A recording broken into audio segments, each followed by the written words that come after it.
Welcome to Classic Banjo Lessons with Aaron Jonah Lewis. Episode 2, Strings. Now you're just getting started, you got yourself a banjo, now you need to get some strings on it. And I'm going to show you a bunch of different kinds of strings. We're also going to talk about bridges a little bit because I have some bridges to show and tell. So let's start with strings. Now you're going to have to choose somewhere to start. And as I mentioned in the first video, I think these strings are a good place to start, honestly. I've only been at this for a few years, but this is a kind of a in-the-middle kind of place. It's very cheap. They last a long time. And let's just take a look here. What happens if you open this up? The 17 Classic. You get 5 strings. Whoops, I think they're in here. Oh yeah, look at that. Okay, so I was doing something with these. Anyway, we're not gonna, it's not that complicated really. But here's some more labellas. Maybe we'll mess around with these. Basically, this is the pile of strings I used on, I've tried out on the Weaver, which is my newer banjo. And then this here is the Senorita that I've been using since I started playing classic banjo music about 3 years ago. And this is the pile of strings that I've tried out on the Senorita. So again, I'll just say labellas, great place to start. But let's say you've tried labellas, you want to try some other stuff. Sabras I've tried on both banjos. They sound really nice, kind of a brilliant tone, great sustain. Not the best intonation, but not that hard to deal with. It's not that noticeable either. So, and I think they don't last quite as long. For the 4th string, I like these D'Addario Pro Arte, but it doesn't really matter. Anything wound, and I like this one is 25 gauge, 0.025 inches. Anywhere between 22 and 26. It'll depend on what you feel like. Here's what the Clifford Essex package looks like. You can see they make light gauge, medium, and heavy. I would recommend light, at least for starters. For the Senorita, I currently have this set on their classic Chris Sands, but these are not available anymore, sadly. I think they're the best strings I've ever tried. But there are a lot of strings that are close. Here's the Sabras again. I think in the description I'll put some of the gauge numbers, some of the information about what gauges to get, because it's kind of bewildering, especially when a company has a different system. Like, this does show you the gauge in millimeters and inches, but the reference number is in KF, which I don't even know. That's the millimeters, I suppose. So anyway, Sabras is pretty great.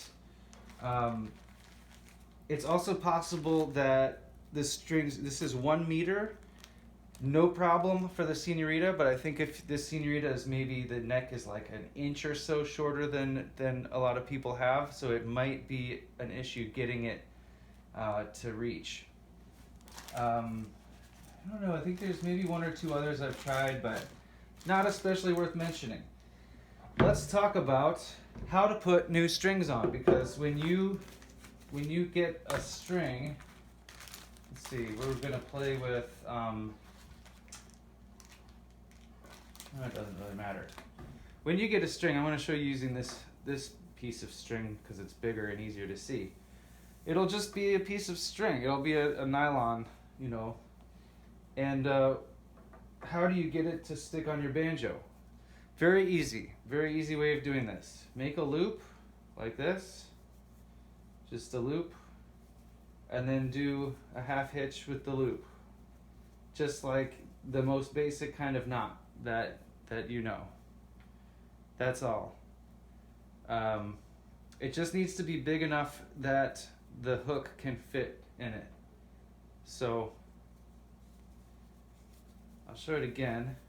I learned this from the really nice man on classic-banjo.ning. So he has a video as well. But you make a loop, just like that. And you have a loop, and then half hitch. Very simple. That's all you need to do. Then you can hook that on the tailpiece, and then this end goes in to the tuner. And I like to, let me see, I'll show you here, maybe with the third string. What I like to do is I have the string going in, and then I wind it on top of itself. I wind it over one time and then under after that. And I like to have the string running under itself. That way, I don't know if it actually matters. Honestly, I'm not very technically minded. Unlike many banjo players, I do not have a great mind for mechanics. However, I do know that you want the string to rest in the notch of the bridge and in the notch of the nut. And you want to make sure it's in the correct notch. There's 4 in the nut, and then there's a 5th string nut here, and there's 5 on the bridge. You also want to take this opportunity to make sure your bridge is straight. This is pretty straight. I'll give it a little touch up there.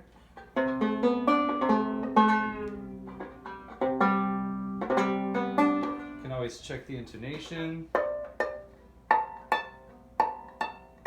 Oh, that might be a little flat there, and just squeeze it just right there.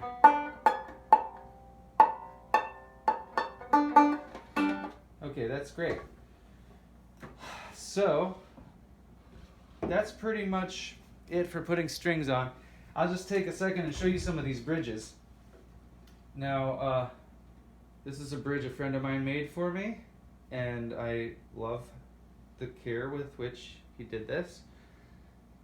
I didn't keep it on because it's too big, too much mass, and the string spacing wasn't quite right for me. This is the kind of bridge you would find on a lot of banjos. This is for steel strings. It's got bone, it's very strong. It's really nice bridge, but too much mass for me. And again, the string spacing is too far apart. Here's the bridge that Greg Adams put on the Senorita for me when I first got it. And there's not really anything wrong with this bridge. It's just a little bit confusing because he experimented with a lot of different string width, string spacings, and I kind of lost track, and they were starting to slip from one notch to the next. These bridges are totally legit. Nothing wrong with them at all. As you can see, this one was made by Joel Hooks, and this is an older one made by someone named Hunter. Yeah, these are both good. I just kind of have, they come in different heights as well. So this one, for example, is this is a higher bridge, so it would result in higher action. As you can see, this is a 3/4 inch, this is a 1/2 inch, and you might need to try different height bridges, and sometimes you even need to find somewhere between heights. So you might get a 3/4 inch and sand it down very gently on the feet with a fine grit sandpaper, and just kind of do this a few times and then string it up and see how that feels. The bridge height is one of the factors that's going to determine your action, and the action is the height of the strings above the fingerboard. With classic banjo, we have higher action than a lot of other banjo players would normally want, but we also don't want it to be so high that it makes it hard to finger or to be in tune. So this action right now is perfect for me. I love it. It might take a while to get the action just right. Here's another one of these bridges that you would find this is a Grover bridge. I see these on clawhammer banjos. Sometimes it's great quality bridge, just not right for me for playing classic banjo. This one doesn't have a name on it. I'm not sure where it came from, but it looks like it's pretty good. So I hang on to these in case I come across somebody who needs one and I can just give it to them. This is a bridge that that John Cohen included in my Weaver. I got it from John, and this is a nice change. If I, the Weaver has a 2-foot ebony bridge on it, and this is a 5-foot maple bridge, so it's kind of there's more mass to it, so it absorbs more of the sound, but it's maple, so it's brighter, so it's kind of just a slight difference. I think that's going to be it for this lesson. At this point, you should know about what you need to do in order to be able to start. And in the next video, we're going to talk about tuning. Then we'll be able to get in tune, and after that, we'll be able to get to work.